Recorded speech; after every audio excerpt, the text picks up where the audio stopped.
What's up, everybody? I'm Greg Miller, and this is IGN Insights, where each and every episode we tackle a hot-button gaming issue with a special guest. Now, the PlayStation Vita has been aching for a quality first-person shooter since the twin-stick handheld debuted. Now, Killzone Mercenary is under a month away, and opinions are starting to solidify. The multiplayer beta is online, and here to tell us all about it is YouTube sensation and EpicMealTime zone, Harley Morenstein. Harley, thank you for joining us. Yeah, what's up? Thank you for having me, Greg. Seriously, I appreciate it. I know you do. I know you're aching for views out there. You're just you're this young and upcoming YouTube person. You need all the help you can get. I gave you one of these Killzone codes. Tell me right now, is this the first-person shooter the Vita needs?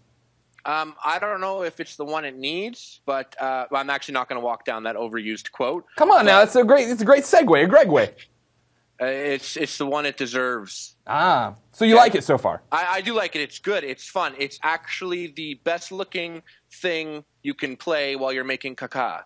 Well, that's good. I'm glad you can clear that up for us. What do you like about it? You play a lot of games. Why does this one stand out? Well, it stands out because I, for one, bought the PS Vita not knowing what games were coming out, not what was going to be on it, just because I'm addicted to games and I want more, and I am a huge FPS fan. And I just haven't had anything to satisfy me yet, whether it was campaign or multiplayer. So here comes Killzone, and it's amazing. It looks really good, and it's really fun. I've been playing multiplayer, and to tell you the truth, I just don't play first-person shooters multiplayer on the big consoles anymore. But on a handheld, it just feels fresh because it's not the same experience that I've been going through, the last 3 years on the big consoles. Sure. So it's a nice change of pace, and I'm happy that it looks incredible. It really is a good-looking game, and it is fun. What drove you away from multiplayer on the big consoles? What's that? What drove you away from console multiplayer? Just too much. Just so much of the same thing, you know what? There was once upon a time I didn't want to play platformers anymore because I was playing it so much, but you give it to me on my phone and let me do it on the bus, and now I'm happy to do it again. And same thing with shooters. It was just the same thing, copy and paste, and I don't want to do it anymore on my big TV, but now that I can go do it while making caca, I'm happy to be shooting again online. So then, how does it feel? One of the things we came away from when we first played at E3 and previews events, that it felt a little bit more like old Killzone, where you felt very heavy and that maybe slowed you down. I never really knocked Killzone in the past for feeling heavy or however it felt, but it does feel like Killzone.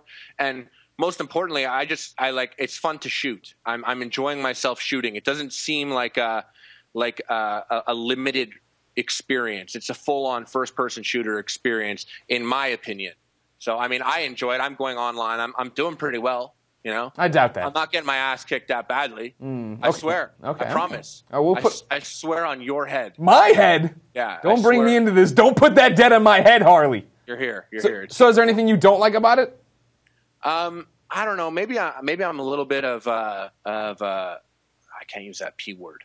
Wussy. Maybe I'm a little bit of a wussy. Yeah. I'm not spending my money on anything. I don't know what to buy. I don't know what to do. I kind of like when games let you sample a gun or something like that before you buy it. They have a little demo thing. They have a little video, but I want to see how it feels when I shoot it, Yeah. Instead, I'm researching who's kicking my ass the most and trying to see this little picture of a gun in the corner. And I'm like, what gun is he using? How much does it cost? Should I do it or should I buy grenades? So I'm just a little lost. I like when I can get a feel of guns before I purchase them. Because, this is my time.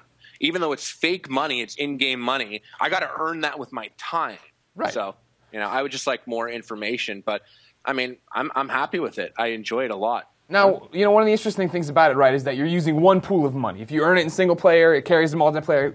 Earn it in multiplayer, go to single player. Do you think when you get your hands on the final game, are you going to touch single player, or is this just going to be a multiplayer experience for you? I didn't know that. I'm breaking news for you, everybody. And let me tell you something. With the cost of what my PS Vita cost and what the cost of games will be, when I get a game, I will play every mode to the death. I will finish the game 100% because you know what? You bought it. Play everything. I think it's kind of stupid if you're going to buy a game and not play the single player, unless it's a complete disaster. But I don't foresee a Killzone campaign being a disaster. I usually like to dip into single player, put in about 3 hours, go to multiplayer, get my ass kicked a little bit, and then go back to single player, feel good about myself, go back to multiplayer, realize that everyone has leveled up like crazy while I was sleeping, get my ass kicked again. But I will experience all of it, that's for sure. when people wanted to make a knock against the PlayStation Vita, one of the things they talk about is like gimmicky touch controls. Are you seeing that in multiplayer? See, what I like about it is it actually leaves things open for infinite buttons. I don't feel like it's a gimmick because, weapon swapping is a little button tap on the screen. It's only a thumb press. It's not like, I know I still haven't figured out when you melee someone, you got to swipe up and down to counter. People are countering me. I don't know how to counter them. Maybe that's a little gimmicky. But, zooming in on the rifle with the back touch screen is super simple. It's like, it's intuitive. Switching the guns, like I was saying, it's just a button on the screen. It's another button. Switching to your grenade, it's a button on the screen. I get it's touch screen, but it's a button, and it's right where my thumb is. And I'm not doing anything, goofy or gimmicky. I actually like it. I'm happy that it's there, Yeah. Now, instead of having however many buttons are built onto the system, developers can go beyond that. And I was content with my touch screen of Killzone. And until I understand the Melee's touchscreen stuff, then I don't know. That I don't know about. But. All right. Final question, Harley. You mentioned how much money you spent on the Vita. A lot of people who want to hate on the Vita, they say there's no games for it. Do you regret buying your PlayStation Vita? I'm going to say no because I have let's say 10 games on it that I'm playing. Switching back and forth between the PS3 and stuff is really cool. And I know maybe this isn't the best reason to bring things up, but I do look forward to its integration in regards to the PS4. Sure.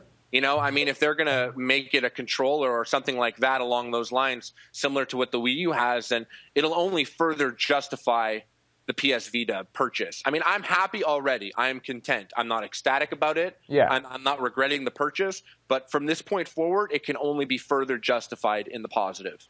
Well, great. Harley, I love you like I love bacon.